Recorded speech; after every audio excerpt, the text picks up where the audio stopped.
Como será que o nosso corpo lida com sintomas, com questões que a gente não resolve emocionalmente, psicologicamente? Esse vai ser o nosso tema de hoje.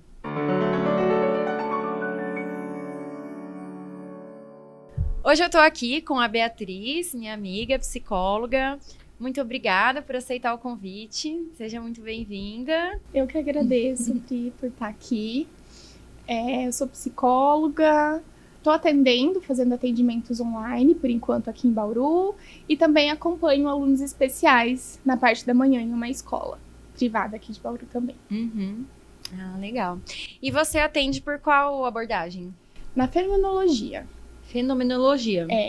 O nome completo é Fenomenologia Existencial Humanista.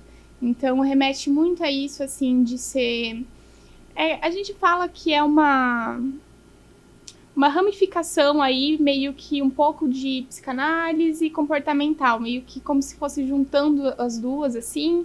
E é uma abordagem mais filosófica também, mais reflexiva, muito da crise existencial. Ah, entendi. Muito bom. Mais pra frente a gente volta um pouquinho nessa questão da fenomenologia, mas eu queria saber de você um pouco mais sobre essa questão, né, de sintomas. O que seria, na verdade, sintomas psicossomáticos? O que é o psicossomático, né? São todos os sintomas físicos que o nosso corpo sente, mas que não tem uma explicação biológica ou que não tenha, né, que não saia nos exames e que os médicos não consigam explicar.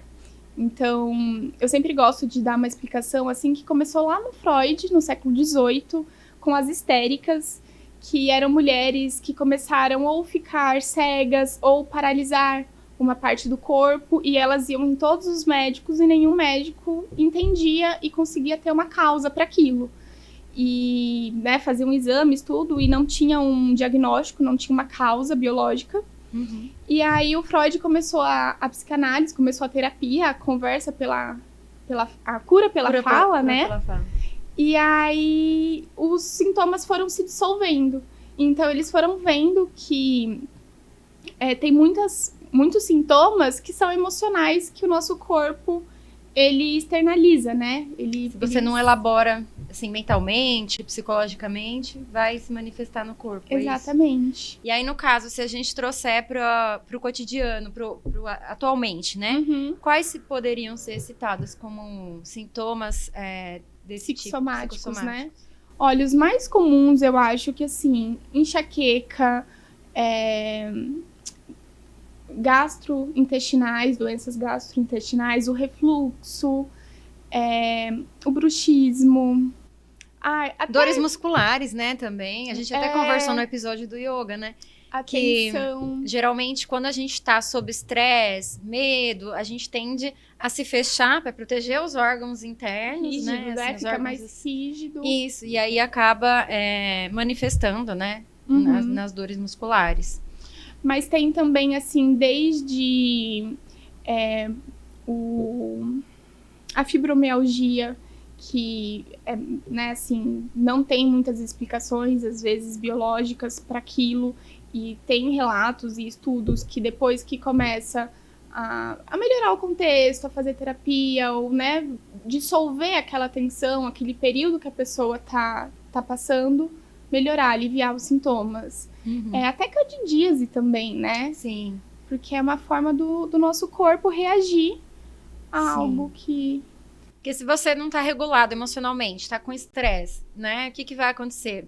A sua imunidade vai baixar. Sim. E aí tem algumas doenças, né, que são oportunistas, que tem vírus, bactérias, enfim, eles vão se aproveitar que seu corpo, seu organismo como um todo tá desregulado. E assim, geralmente essas doenças, esses sintomas são multifatoriais, né? Sim. Mas se você olhar lá, o estresse, né, provavelmente ele vai estar num dos fatores, né, que podem desencadear. Como se fosse a base ali para nossa imunidade mesmo, né? Sim. Então, quando a imunidade cai, que tá atrelada a tudo isso, que é, né, do sistema nervoso central, então, tipo assim, como se a mente mesmo comandasse todo esse nosso sistema de imunidade e tudo. Então, quando cai, que daí começam a aparecer. Sim. E o outro fora da rigidez mesmo, que daí eu acho que é o bruxismo. Então, a gente tá rígido, a gente... É igual a dor muscular, né? É igual a dor muscular. É igual a fibromialgia também, né? Sim. Então, tem dermatites também, né? tem dermatites. Dão coceiras no corpo. Verdade. Né? É que eu pensei agora, eu fui longe, né? Tipo, é igual como se começasse com essa ansiedade de, tipo, às vezes roer a unha, ficar cutucando. Tem até um nome pra quando a gente machuca muito os dedos, assim, de ficar cutucando, sabe? E aí vai abrindo feridas e tudo. Então, aí depois, né, quando não vai tratando isso, vai deixando, pode vir nessas outras formas. Tem assim, até aquela também que tira o cabelo, né? Então vai manifestando assim no corpo questões que não estão resolvidas mentalmente, psicologicamente. Né? É como se fosse um grande copo, assim mesmo. Quanto mais a gente vai enchendo e não olhando para isso, vai se manifestando depois no corpo. Então... Sim. E eu queria saber um pouquinho qual que é a relação desses sintomas psicossomáticos e a depressão. Olha, a depressão tem muitos sintomas, assim, né, aparentes. E eu acho que é como se fosse um dos picos de quando... É como se o nosso corpo, ele não fosse aguentando, assim, essa sobrecarga uma hora. De estresse, de ansiedade, da rotina, da correria que hoje em dia a gente tem. Então vai acumulando tudo isso, né? Fora daí situações que a pessoa passa ao longo da vida. E aí vai começando com esses psicossomáticos, que são esses menorzinhos que vão. E aí depois, eu ouso dizer assim que a depressão é de quando tá aumentando bastante, sabe? Ficando mais, de alguma forma, um estado de alerta bem grande. Depois tem outros, né? Mas a depressão é um deles. E os sintomas mais comuns, assim, muito mudanças de humor repentinas, drásticas, assim, que não tenha muita explicação aparente, ou qualquer coisa, meio que parece que a pessoa tá com pavio curto. Tem muito o rebaixamento de energia. Aquela fadiga mesmo, né? De não conseguir levantar da cama. Né? Ou coisas assim que a pessoa tinha prazer, tinha vontade e disposição para fazer antes, e que aí depois ela começa a ver que ela tá bem mais retraída. Então, todos os momentos, assim, ela prefere... Não tem mais a disposição mesmo de energia vital para fazer as coisas que ela gostava antes. Sim, acaba se isolando. Né? Ou coisas básicas, como tomar um banho, fica muito difícil. Sim. Eu sei que é difícil a gente imaginar, né? Quem nunca passou, quem nunca teve alguém em casa. É até, assim, perigoso, porque tem vários discursos, né? Isso é falta de Deus. Precisa se ocupar. Mas, assim, é muito mais grave, né? Assim, precisa ter um tratamento, precisa, assim, ter um acompanhamento de perto, né? Olhar para isso mesmo, né? Mas eu acho que, assim, alguns sinais legais que dá para realmente ficar em alerta também é a irritação. Quando, do nada, a pessoa começa a ficar muito irritada. Tem até um paralelo com a da mulher, né? Da TPM. Que é biológico, e a gente sabe que tem pessoas que têm mais alterações hormonais do que outras, então, que têm essas oscilações nesse período.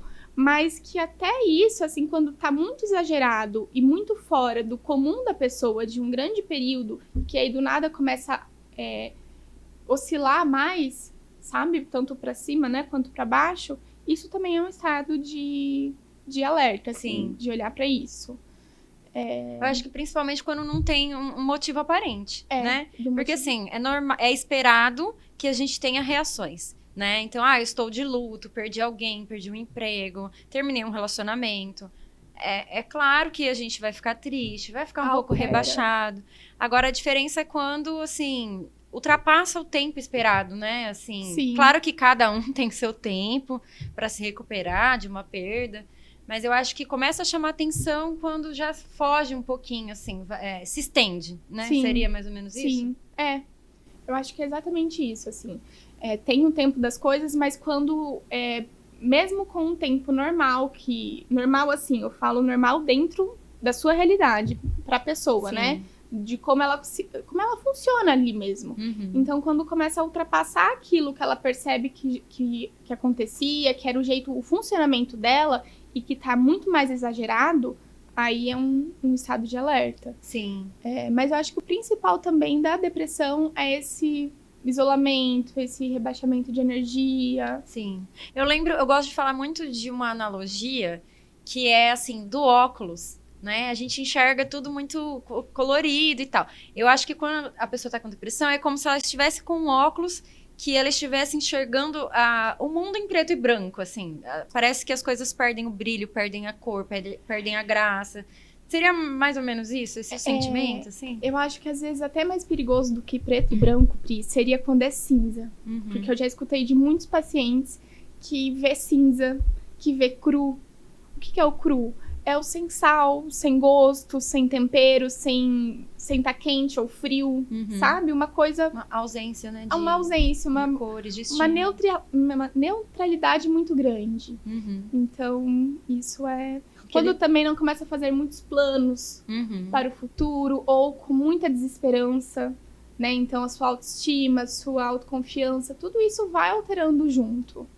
Sim. Quando começa também a ficar muito inseguro, a insegurança é uma coisa muito presente na depressão. Afeta tudo, né? Sim.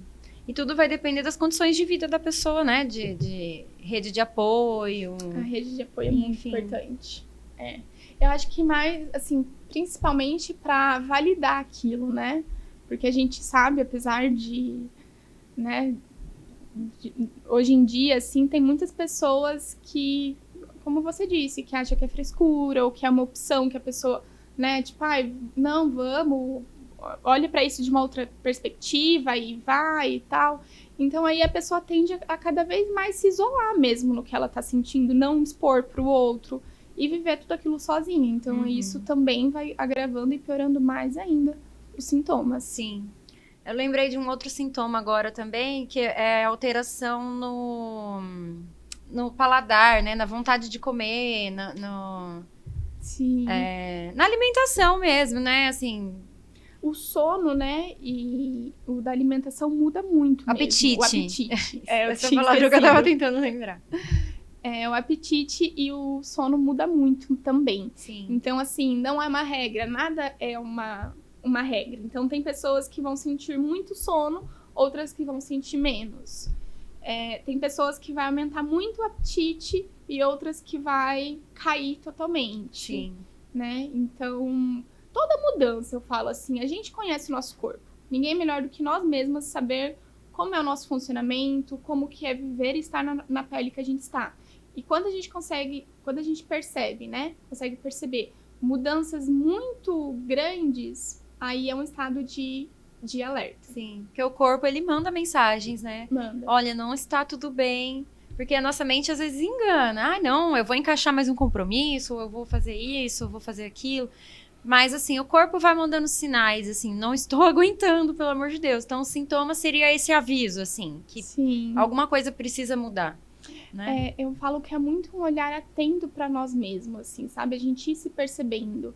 Então, até em ambientes também. Às vezes eu acho que começa nos ambientes ou coisas assim, que você vai percebendo que, nossa, aqui eu fico um pouco mais, muito mais agitada ou insegura, ou enfim, as sensações físicas mesmo, assim, se a gente perceber, né? Se a gente se atentar a isso e tiver num nível...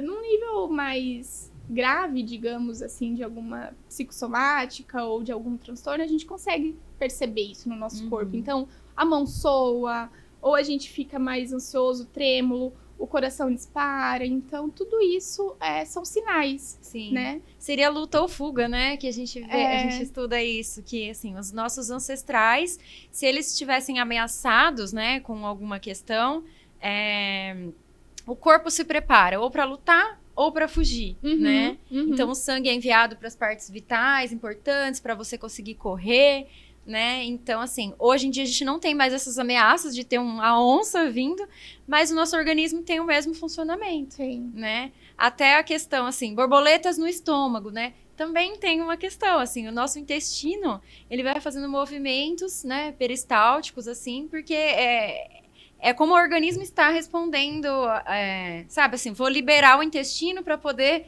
resolver alguma coisa, Sim. né? Então, às vezes, quando a gente tá ansioso, sente aquele frio na barriga, é isso que tá acontecendo, né? E uma outra coisa interessante que eu lembrei agora também, que eu pensei, né, com a sua fala, a questão da constipação mesmo. Sim. Né? E isso também tá muito atrelado ao emocional, assim, quando ou fica constipada ou quando solta muito, então Sim. tudo é eu digo que é uma grande máquina, assim, perfeita, que tudo tá entrelaçado e vai dizendo sobre nós, como nós estamos. E isso que você falou também da luta-fuga ou da esquiva, Sim. é bem interessante. Até essa questão da constipação também tem a ver, até na psicanálise, né, com as fases. Tem a fase anal, que é sobre deixar ir, né? Conseguir, né, fazer soltar ou prender. A fase oral, do desenvolvimento. Sim. E eu queria saber um pouquinho mais da fenomenologia. É uma abordagem que confesso que eu não tenho muita proximidade, né? Então eu queria que você explicasse um pouquinho mais sobre ela. No começo eu até disse, né, que é como se fosse uma destrinchão, assim, uma outra vertente dessas outras, porque quem conhece um pouco de psicologia sabe que tem como se fossem duas principais, né? Uma que é a psicanálise ou analítica, também que é de um outro pensador, que é o Jung, que são as psicodinâmicas, que a gente chama. E tem as mais comportamentais, que é a análise do comportamento, e TCC, que são as mais conhecidas. TCC é terapia cognitivo-comportamental. É. E aí, depois tem a fenômeno, que tipo assim, gente, da onde surgiu, né? Por que tá ela aqui no meio? Então, a fenômeno, ela olha muito pro tempo presente.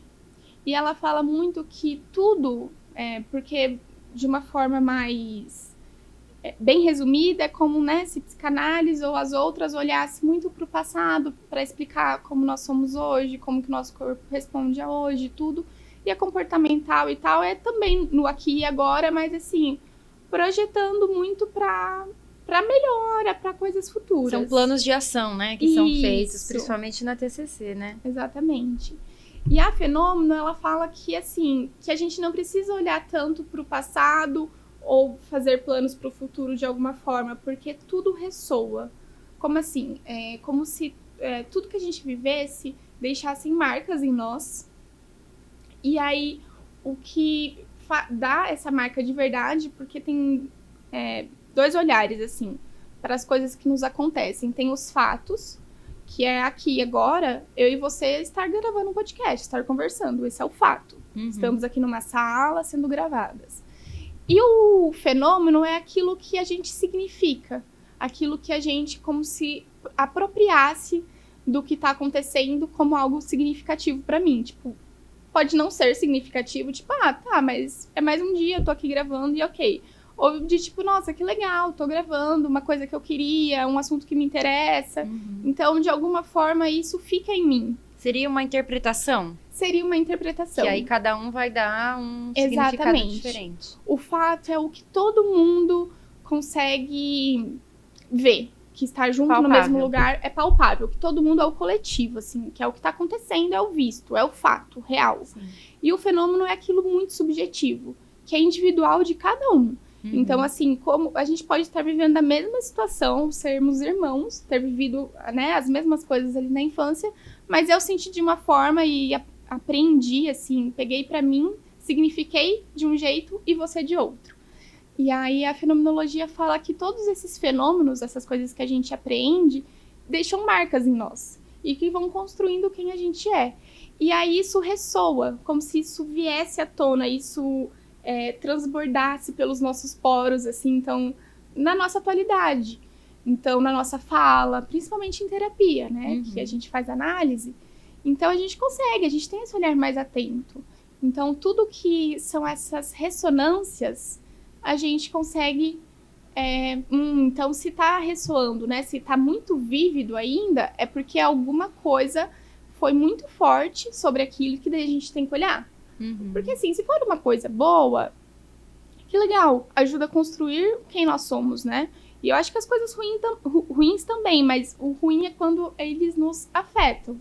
E daí pode ser esses sintomas psicossomáticos e tudo mais. Mas daí a gente, como se conseguisse, aos poucos, né, junto com o cliente, A gente nem fala paciente, a gente fala cliente, que é muito dessa troca mesmo, assim. Sim. Para saber o que ressoa, o que tá vindo ali, que tá emergindo. E aí a gente consegue olhar para isso.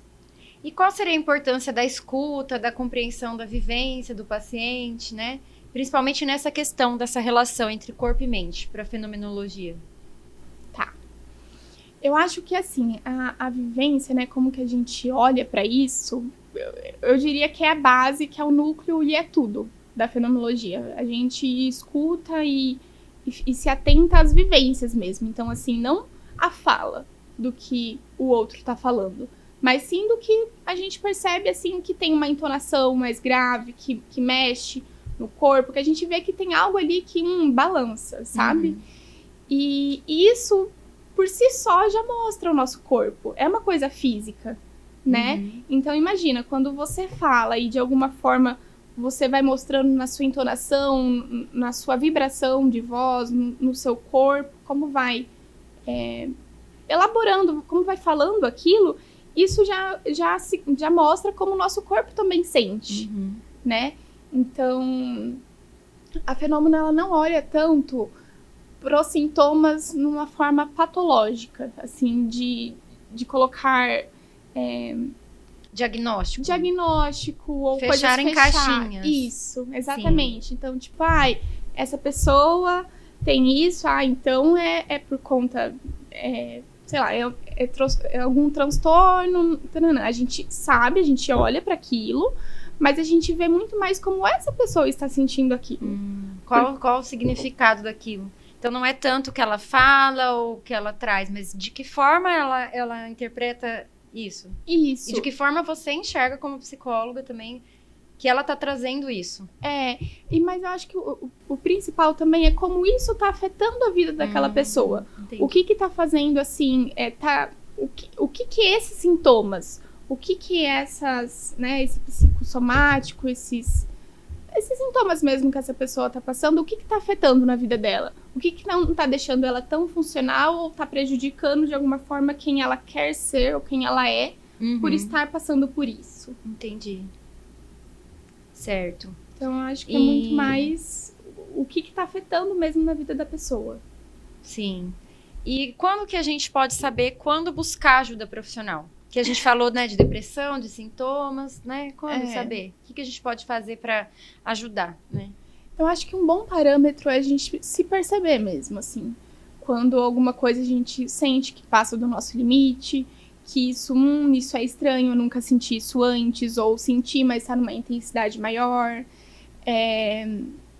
Tá difícil lidar com isso, ou você vendo, assim, os seus comportamentos ou a sua pele ali mesmo, como você tá se sentindo com aquilo, de tá alterando um pouquinho quem você é quando é mais solto, digamos, sabe? Então, eu acho que o melhor parâmetro é nós mesmos, de conseguir identificar isso.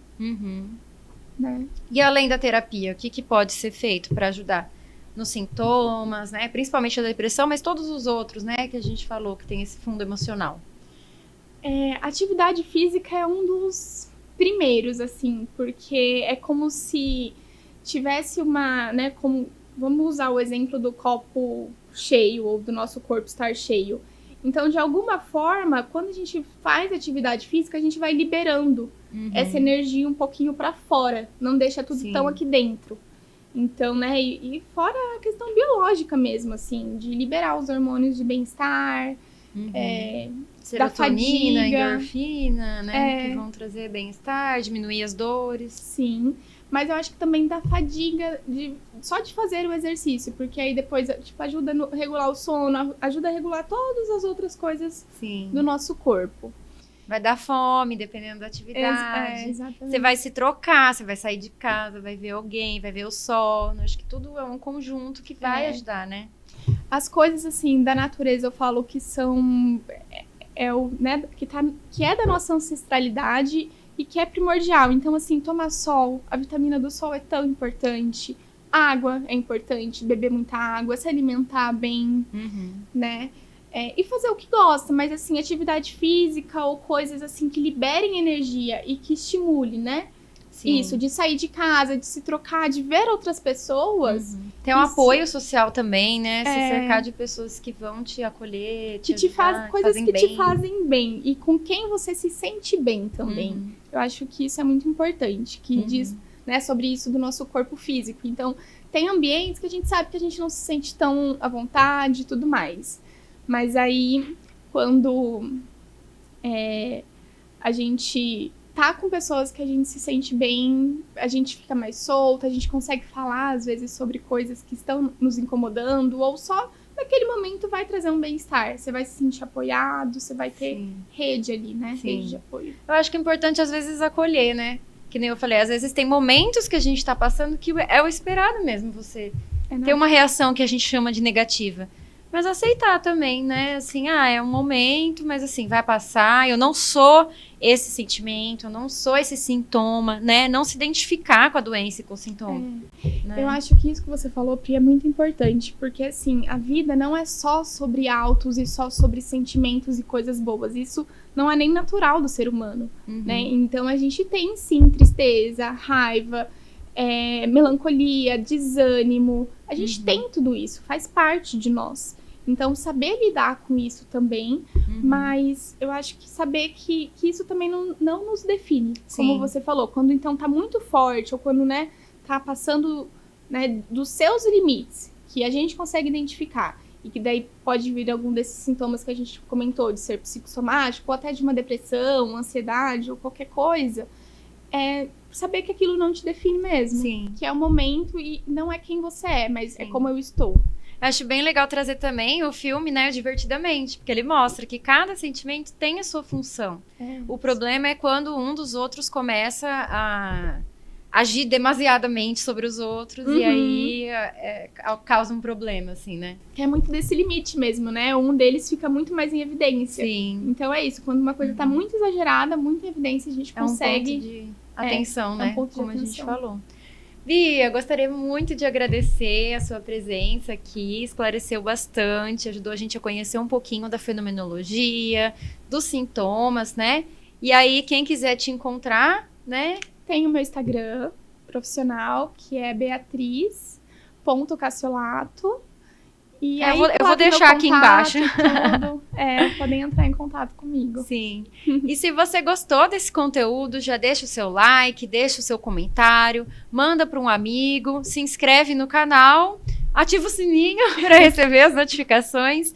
E é isso. Muito obrigada. Obrigada, Pri.